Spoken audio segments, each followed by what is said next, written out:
머신러닝의 직무가 좀 네. 여러 가지가 있는 것 같아요. 좀 얘기를 네네네. 들어보니까 혹시 어떻게 나눠지는지를 한번 좀 설명해 줄 수 있으세요? 일단은 크게 두 가지로 나뉘어질 것 같아요. 첫 번째는 모델링이고, 두 번째는 이제 그 만들어진 모델을 어떻게 잘 서비스할 것인가에 대한 MLOps. 네, 아까 말씀드린 것 같은데 MLOps에 대한 내용이고요. 그러면 그 두 개를 그 추천 서비스에 한번 비유를 네. 뭐 추천 서비스의 비유를 한다면 모델 쪽은 정말 이 데이터를 가져와가지고 데이터를 넣으면 약간 블랙박스 느낌이잖아요. 모델이 이 데이터를 넣으면 어떤 아웃풋이 나온다, 어떤 결과가 나온다. 그럼 그 블랙박스를 만드는 게 이제 모델링이고요. 그래서 정말 모델만 있는 거죠. 그래서 그 모델에 데이터를 넣는다든지 하는 API나 네. 혹은 그거를 웹에 올려가지고 어떻게 볼 수 있게 하는 그런 뭐 프론트나 뭐 그런 건 아예 없는 거예요. 정말 그냥, 모델만 있는. 그러면 그냥 뭐 파이썬 파일 하나. 네, 그렇죠. 뭐 파이썬 노트북 하나. 그래서 그 안에 이제 인풋에 대한 함수 있고 아웃풋에 대한 함수 있으면 그걸 이제 수동으로 넣는다든지 자동으로 넣는지 그 코드 상에서 이제 구현하는 거고요. 그럼 이제 이것만 있으면 사실 뭐 서비스를 할 수가 없잖아요. 그래서 이 모델을 이제 뭐 여러 가지 모델도 중간중간 코드가 계속 바뀔 수 있거든요.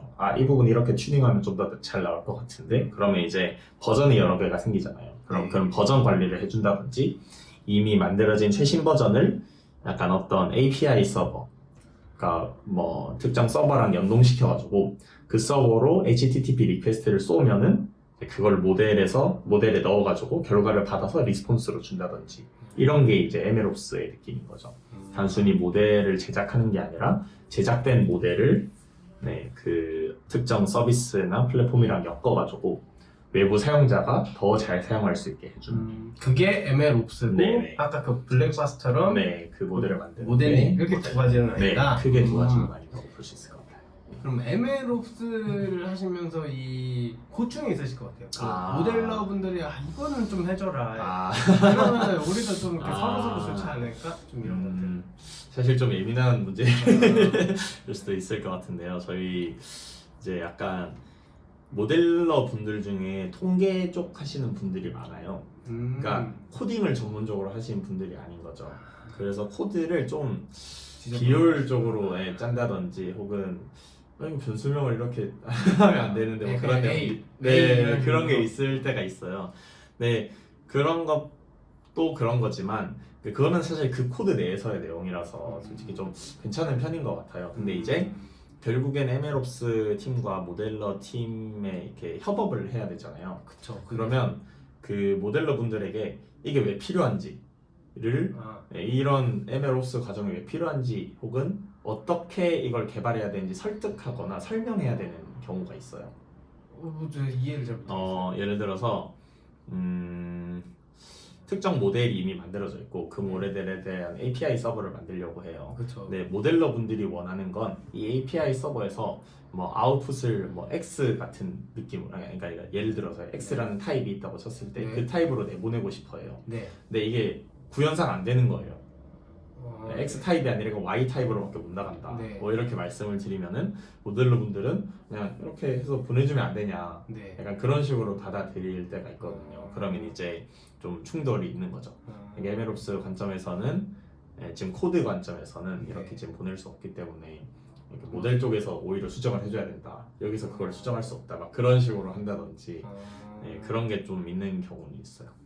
개인적으로 그래서 아까 제가 모델러 분들도 CS를 이제 그 공부하시면 더 좋겠다라고 생각하고 말씀드렸던 것도 그러면 모델러 분들도 좋고 이쪽 분들도 좋거든요. 이쪽 분들은 모델러 분들한테 설득할 때 더 잘 이해하시고 모델러 분들은 오히려 그거 내가 알기로는 안 되는데 이렇게 좀 논리적인 반박을 할 수도 있고 그런 차이가 좀 있죠. CS를 하신 분들과 안 하신 분들이. 그럼 모델러 분들은 뭐 모델러는 아니시니까 뭐 정확히 알지 못하겠지만 그럼 보통 그 컴퓨터 전공이 아닌 경우가 되게 많겠네요. 네, 좀 그게 많다기보단 좀 있는 편이죠. 과반수는 아닌 것 같아요. 일단은 그래도 기본적으로 컴퓨터 전공을 하신 분들이 대부분이고 몇몇 분들이 이제 통계 쪽이나 수학 쪽을 좀 전공하신 분들. 그러면 그분들은 그 CS에 대한 지식보다는 그 ML 쪽 지식에 특화되어 네, 그렇죠. 모델링 지식에 특화되어 있는 거죠. 사실 저희보다 모델을 더 잘 짜시죠. 그렇기 때문에. 그래도 그 뭐 파이썬이나 R 그런 정도는 코드는 짜실 수 있는. 네, 보통 파이썬 기반으로 많이 하시고요. 네, 그렇게 모델은 짜시되 아까 말씀드렸다시피 코드 내적인 그런 정리가 좀 안 돼 있는 부분이 있을 수도 있고, 네, 협업하다 보면 이제 네, 이 부분이 뭐죠? 약간 이렇게 되면은 저는 사실 같은 제가 신입이잖아요. 그래서 다 개발자분들인 줄 알았는데 아니더라고요. 그래서 이거를 모르실 수 있구나, 이런 지식을, 약간 그런 경우가 좀 있었어요. 그러면은 막 그 예를 들어서 변수명을 이상하게 해서 그거를 이제 유성님이 수정할 수도 있어요. 제가 필요하다면 수정을 요청해야죠. 예를 들어서 모델에서 아웃풋을 내는데 그 아웃풋을 결국 받아서 서버 쪽에서 보내줘야 되잖아요. 근데 아웃풋이 막 레이블이 뭐 recommendation ratio 뭐 이렇게 돼 있어야 되는데 그게 뭐 RR로 돼 있어요. 그러면은 알 수가 없잖아요. 그러면은 모델러 분들은 이게 무슨 값인지 알지만 그걸 짜는 분은 그걸 제가 보낼 때는 RR을 이게 뭐지? 약간 이렇게 되는 거예요.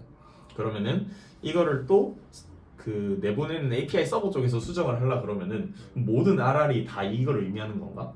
네, 그래서 모델러 분들한테 이거 이렇게 하시면 안 된다, 이거 이렇게 이름 맞춰 달라, 이렇게 컨벤션도 알려드리고 또 이렇게 조정을 하고 하게 되는 거예요. 네.